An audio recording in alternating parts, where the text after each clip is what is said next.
Recordemos que las sociedades se integran y estructuran en tres tipos de relaciones, que son las relaciones de producción, las relaciones de experiencia y las relaciones de poder.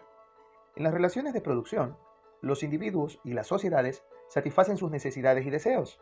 En las relaciones de experiencia, en cambio, comparten representaciones, valores y prácticas. Y en las relaciones de poder, que es la que vamos a tratar en este video, tienen lugar procesos de ordenamiento, sometimiento e imposición. Decíamos que las relaciones de poder incluyen la imposición de los deseos de unos sujetos sobre otros. Esta imposición supone el uso potencial o real de la violencia y las instituciones sociales como reforzadoras de las relaciones de poder, controles, límites y contratos sociales. ¿En qué consisten entonces esas relaciones de poder y las instituciones? Bueno, las relaciones de poder en una sociedad vienen a caracterizarse por considerar en esencia dos grupos humanos, que son los gobernantes y los gobernados. El poder crea una relación social asimétrica.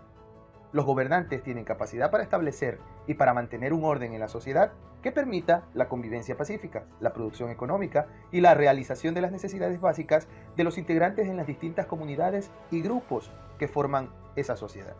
La ciencia política es la disciplina que se encarga del estudio del poder en la sociedad. En el análisis histórico de esta disciplina se puede advertir cómo ésta surge de la filosofía social, no solo para definir qué es el poder y cómo funciona, sino principalmente para saber cuáles son los fines que debe perseguir y quiénes lo detentan.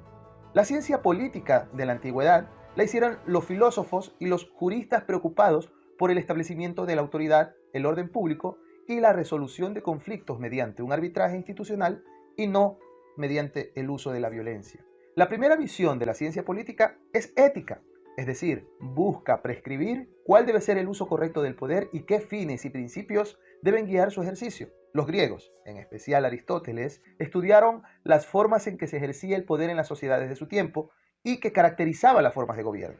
Ellos hablaban de formas puras e impuras, siendo las primeras las que operaban a favor del bien de los individuos y de las sociedades, esto en búsqueda del bien común. Así, la monarquía, la aristocracia y la democracia para ellos eran consideradas como formas puras. Las formas impuras, en cambio, ellos las ubicaban en la tiranía, la oligarquía y la demagogia. Estas últimas, las formas impuras, eran el resultado del abuso del poder por personas o grupos que en lugar de buscar el bien común, lograban en primer término su propio bienestar y beneficio, el de su familia, el de sus amigos o grupos sociales. Las formas de gobierno que usan el poder de manera más acertada son aquellas que tienen como meta o fin principal crear las condiciones requeridas para beneficio de la totalidad del conjunto social. La ciencia política moderna analiza la forma en que se organiza el poder, a quienes lo ejercen, como los políticos y los administradores públicos, las instituciones públicas y el gobierno y los procesos para conquistar el poder y su legitimación o impugnación. El derecho es una ciencia normativa que prescribe el deber ser. En un sistema democrático, el poder debe ejercerse de acuerdo con lo que establece la ley. Los distintos órganos del Estado, es decir, los poderes ejecutivo, legislativo y judicial, solo pueden hacer lo que la ley les autoriza. En el Ecuador recordemos que existe un cuarto poder, que viene a ser el del control de participación ciudadana y control social. Esto es lo que se denomina como régimen de facultades expresas. La autoridad no puede ir más allá de lo que la ley autoriza. Si lo hace, incurre en irresponsabilidad y es posible que los ciudadanos impugnen los actos de la autoridad que rebasan sus competencias legales y aún así lo dejen sin efectos. Esto ha sido particularmente importante en relación con la protección de los derechos humanos, lo que ha venido ampliándose con la definición progresiva de derechos y el establecimiento de obligaciones del Estado para garantizarlos, y los procedimientos para que tales derechos sean legalmente reclamables y efectivamente reivindicables.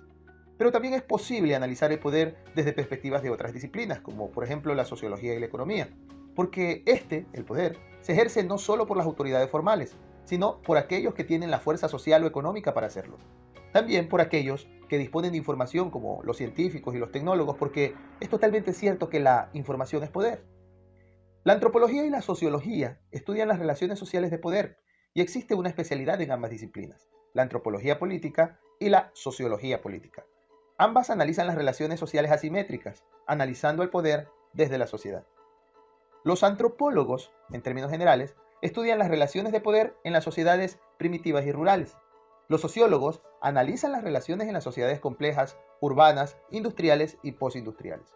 Los científicos políticos modernos analizan las instituciones, las formas en que operan los sistemas políticos, los sistemas electorales, los partidos políticos y los llamados grupos de interés o de presión. Estas instituciones y procesos regulan la competencia por el poder, los límites que tiene la lucha para alcanzar o mantener posiciones de poder y los órganos que dirimen los conflictos que se generan en esas competencias. La economía política analiza las capacidades de los grupos económicos en relación con el poder. Los factores reales de poder que se derivan a partir de una gran acumulación de capital hecha por individuos, por grupos o por sociedades anónimas.